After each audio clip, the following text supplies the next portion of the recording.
కూడా అందరికీ వచ్చింది.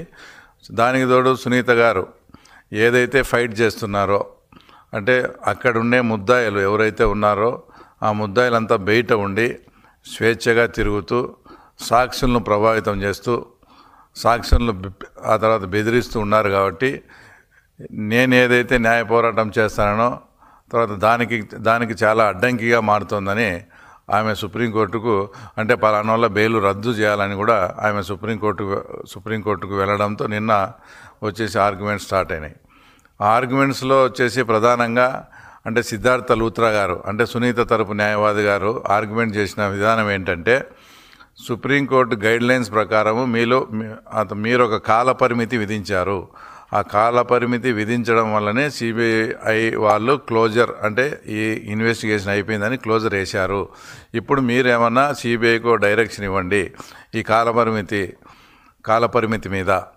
అప్పుడు ఆ డైరెక్షన్ ఇస్తే తప్ప ఇదే సిబిఐ వాళ్ళు అనేక సార్లు హైకోర్టుకు కానీ సుప్రీంకోర్టుకు కానీ చాలాసార్లు వచ్చేసి దీంట్లో లార్జర్ కాన్స్పిరసీ ఉంది, ఆ కాన్స్పిరసీ బయట పెట్టాలని అదే సిబిఐ వాళ్ళు అడిగినారు. కాబట్టి మీరు మళ్ళీ వాళ్ళకు రీఇన్వెస్టిగేషన్, అంటే ఈ ఇన్వెస్టిగేషన్ గడువు కొంచెం పెంచండి, అప్పుడు ఎలాబొరేటెడ్గా ఇన్వెస్టిగేషన్ చేసి దీంట్లో లార్జర్ కాన్స్పిరసీ అనేది ఏదైతే ఉందో అది తప్పకుండా బయటికి రావాలని తర్వాత సిద్ధార్థ లూత్రా గారు వాదించడం జరిగింది.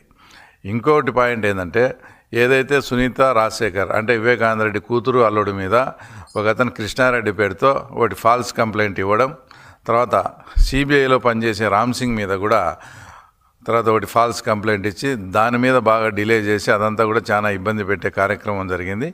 అవి కూడా అత్యున్నత న్యాయస్థానం సుప్రీంకోర్టు దృష్టికి తీసుకురావడంతో ఆ 2 కేసులు కూడా ఫాల్స్ కేసెస్, వీటిని క్వాష్ చేస్తున్నామని కూడా చెప్పడం, అలాగే దాంట్లో రిటర్న్గా రాయడంలో కూడా ఇవి కేవలం చాలా దురుద్దేశపూర్వకంగా ఈ కేసులు వీళ్ళపై పెట్టడం జరిగింది అని కూడా అత్యున్నత న్యాయస్థానం కామెంట్ చేసింది. అంటే దీన్ని బట్టి వాళ్ళ అధికారాన్ని, ఆ రోజుల్లో స్టేట్ గవర్నమెంట్ అధికారాన్ని ఏ విధంగా ఉపయోగించుకున్నారో కూడా దేశ అత్యున్నత న్యాయస్థానం దాంట్లో క్లియర్గా అంతా కూడా వివరించడం జరిగింది. తర్వాత ఏదైతే ముద్దాయిల తరపున ఉన్నారో వాళ్ళ లాయర్, డిఫెన్స్ లాయరు ఇప్పటికే ఒక్కొక్కరు 2 సంవత్సరాలు తర్వాత 3 సంవత్సరాలు లోపల ఉన్నారు. ఇంకా వాళ్ళ బెయిల్ రద్దయి ఇంకా లోపలికి చేస్తే మాకు ఇబ్బంది అవుతుందని ఆయన వాదించడంతో అప్పుడు వచ్చేసి సిబిఐ లాయర్ గారు కూడా, అంటే రాజు అని సిబిఐ లాయర్ గారు కూడా ఆయన ఆర్గ్యుమెంట్ చేస్తూ, అసలు ఈ కేసు అనేది 2 సంవత్సరాలు ముద్దాయిలు 5 సంవత్సరాల కేసు కాదు. ఈ కేసును అప్పట్లో సాక్ష్యాలు నీట్గా తురిపేయడం కానీ, ఆ తర్వాత మొదటిగా దాని ఆత్మహత్యగా చిత్రీకరించడం కానీ, తర్వాత సాక్ష్యాలను చెరిపేయడం, తర్వాత కుట్లు వేయడం, ఇవన్నీ చూస్తే అసలు వీళ్ళకు 2 ఏళ్ళు 5 ఏళ్ళు కాదు, ఇది మరణశిక్ష వరకు పోయే కేసు ఇది. ఆయన చెప్పిన వర్డింగ్ అంటే మరణశిక్షకు కూడా ఈ ముద్దాయిలు అర్హులు అనేటువంటి ఒక ఘాటైన వ్యాఖ్యలు కూడా చేస్తూ, వీళ్ళు 2 సంవత్సరాలు కాదు, ఆ తర్వాత ఇది 5 సంవత్సరాలు కాదు, అంటే వీళ్ళు మరణశిక్షకు కూడా అర్హులు అన్నట్టు ఆయన ఆర్గ్యుమెంట్ చేయడం. ఇదంతా విన్న తర్వాత సుప్రీంకోర్టు ధర్మాసనం వచ్చేసి, అంటే ఇంతకు మీరు ఏం అడుగుతున్నారు, ఇప్పుడు మీరు ఏమన్నా కస్టోడియల్ ఇన్వెస్టిగేషన్ అడుగుతున్నారా, అంటే ముద్దాయిలను లోపలే పెట్టి ఈ కేసు విచారణ జరపమంటారా తర్వాత అని ఫస్ట్ క్వశ్చన్ అడగడం.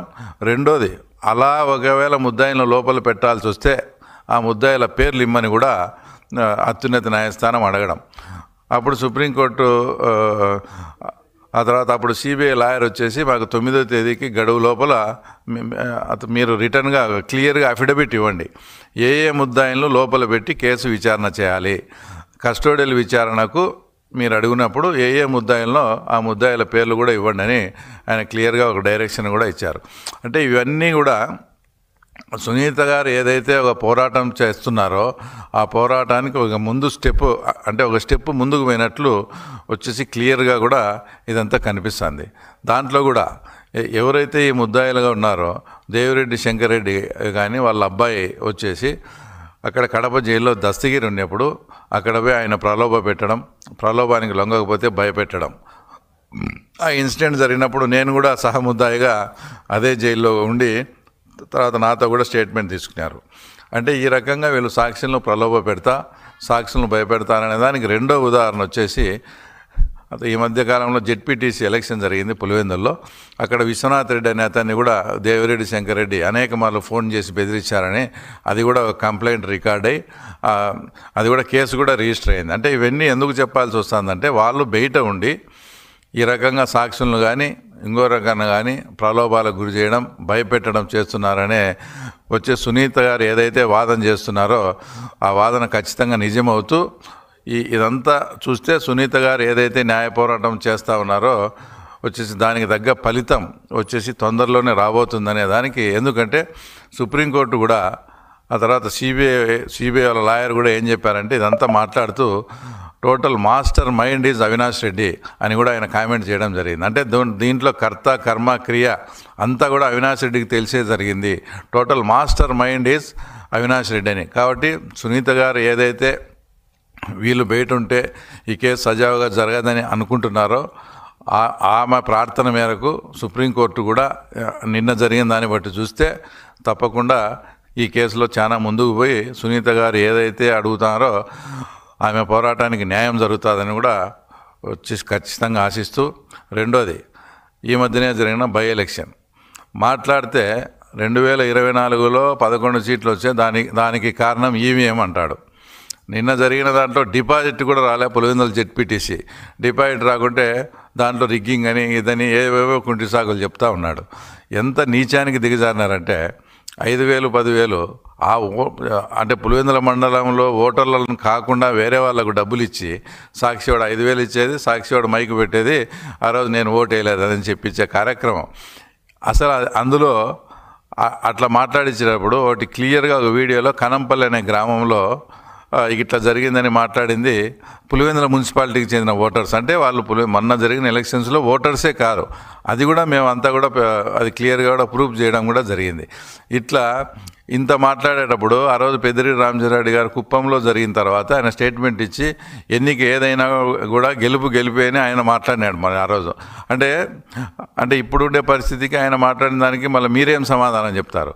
ఇప్పటికీ మీ చెంచాలతో ఏదైతే నువ్వు ఏం చెప్తే అది మాట్లాడమని ఆ చెంచాలతో ఏం మాట్లాడిస్తావు?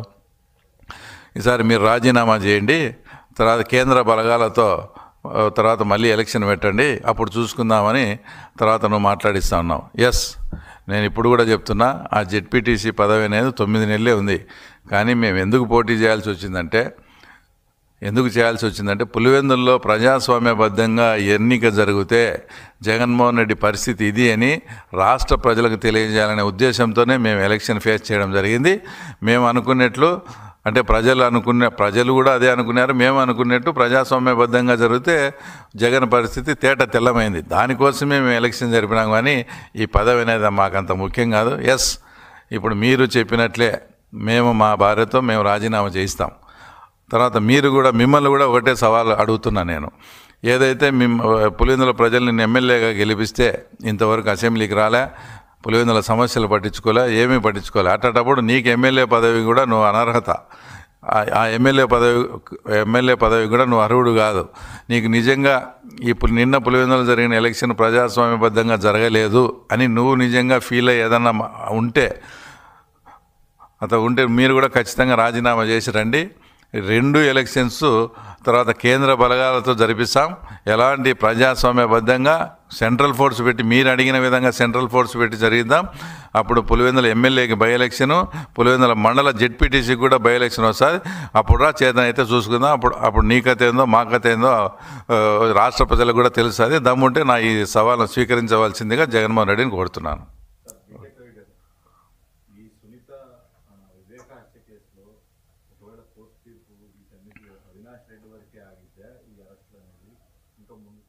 అంటే అవినాష్ రెడ్డి వరకు ఆగేట్టుగా ఉండింటే ఇప్పుడు ట్రయల్ జరపమని అడిగేది వాళ్ళు ఎంతసేపు ఉన్నాయి. ఆమె తరపున సిద్ధార్థ లూత్రా గారు సుప్రీంకోర్టులో ఏమని అడుగుతున్నారు, మీరు అప్పుడు కాలపరిమితి విధించినందువల్లనే మీరు కాలపరిమితి విధించినందువల్లనే మేము ఇది సిబిఐ ఇన్వెస్టిగేషన్ కంప్లీట్ అయిందని చెప్పాము. మీరు ఆ కాలపరిమితి కానీ ఇప్పుడు కొంచెం సవరించండి, వీళ్ళు కొద్దిగా టైం ఇస్తే వీళ్ళు మళ్ళీ ఇన్వెస్టిగేషన్ చేసి సిబిఐ ఏదైతే పదే పదే దీంట్లో లార్జర్ కాన్స్పిరెన్సీ ఉంది, పెద్ద కుట్ర ఉందని చెప్తారో ఆ కుట్రను భగ్నం చేసేదానికి సిద్ధార్థ లూత్రా గారు టైం అడిగారు. అదే మీరు అడిగినట్టు అవినాష్ వరకు ఆగిపోతే అది అడగాల్సిన అవసరం లేదు. కాబట్టి వాళ్ళకు లార్జర్ కాన్స్పిరెన్సీని తేల్చాలనే ఉద్దేశంతోనే సిబిఐ వాళ్ళకు కొంచెం టైం ఇమ్మని సిద్ధార్థ లూత్రా గారు సుప్రీంకోర్టును అడుగుతూ ఉన్నారు.